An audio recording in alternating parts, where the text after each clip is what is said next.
couple of trees that we've been hacking squirting right here, and I've been doing on most of these hacking with my Japanese machete all the way around these trees, and then treating them with a combination of Arsenal, which is imazapyr basically, glyphosate, and I use a mixture of diesel. I've also found that surfactant does help as well. So I just squirt that in these cups. They hold down in the cambium layer, and it kills these trees. It's a real quick way to kill these trees without having to get a bunch of pesticides into the soil like you would if you were doing a spray application or a broadcast application of a herbicide. Now the downside to this for me is you're still getting herbicide in these areas, and that's really a downside for me, especially when I get closer down to my mountain bog and I'm getting into plants that are extremely sensitive to herbicides. The other thing I found was, after doing thousands or hundreds and thousands of these trees, having that sprayer and spraying that herbicide into these girdles, those vapors are coming up into my face all day long. I can't stand wearing masks, and I just started having irritated lungs, and you know, I don't know how much damage I may or may have not done. I've used a lot of glyphosate in my lifetime, so the damage is probably done.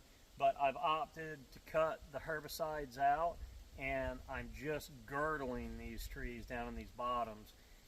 And I'll show you that here in just a minute. But this is a real quick and effective way to get these big trees to die off fast, is by a hack and squirt application, injection of these herbicides. The other benefit to that is some of these trees, not so much the hickories and the oaks, but the sweet gums and the black gums and the trees that are going to shoot up a lot of suckers later after you kill them, the herbicide applications with like a imazapyr will get down in those roots, kill those roots, and keep some of the suckering action from coming back. There is a really large beech tree right here to the right. It's ginormous. I've got a really pretty white oak next to it. I'm leaving those two trees because they belong here, especially this beech tree down in this bottom. We don't have that many of them. But I need to get these trees that are crowded up underneath of it out. There's another maple here. This is where we have swapped over. Instead of using the herbicides, what I'm doing is I've got a little small battery DeWalt chainsaw. I will run a circle around that whole bark cambium layer, and then just to make sure it doesn't try to heal itself, I come back with my Japanese machete and I just chop a line right down to that cut that I made with the chainsaw. That will completely girdle the cambium layer on this maple tree.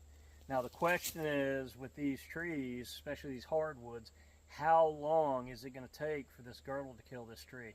My hope is that when these trees drop their leaves this fall, that maybe they won't have enough juice left in them to just flush all the new leaves out, so we can get the sunlight. Even though the tree's not dead yet, I'm still getting the sunlight in because that foliage is not coming out next spring.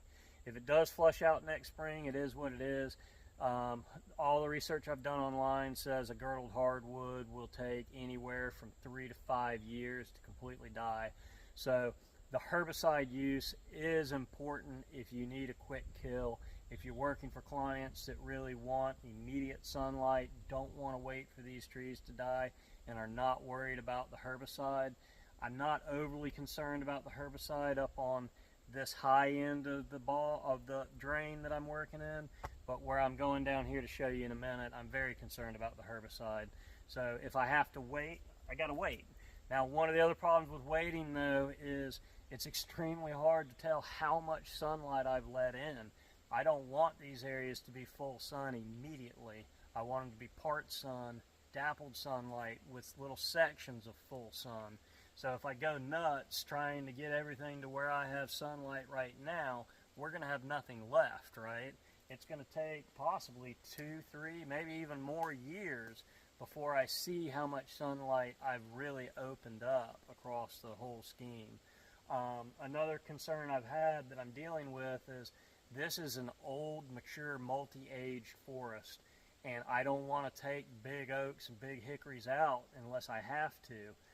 So a lot of what I end up thinning are the younger trees, the hickories and maples and little white oaks and stuff that don't have any canopy space above, that are really eating up a lot of sunlight, not from the upper canopy, but from the mid canopy.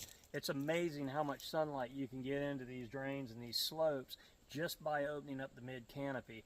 But by taking these juvenile trees, these younger trees out, and leaving all the big mature overstory, yes, it's going to be awesome for sunlight and habitat, but I don't have a younger generation of trees here anymore to take over for these trees. So I lose that, really, the ongoing young successional forest and the variation of multi-age trees in this forest down here by doing what I'm doing.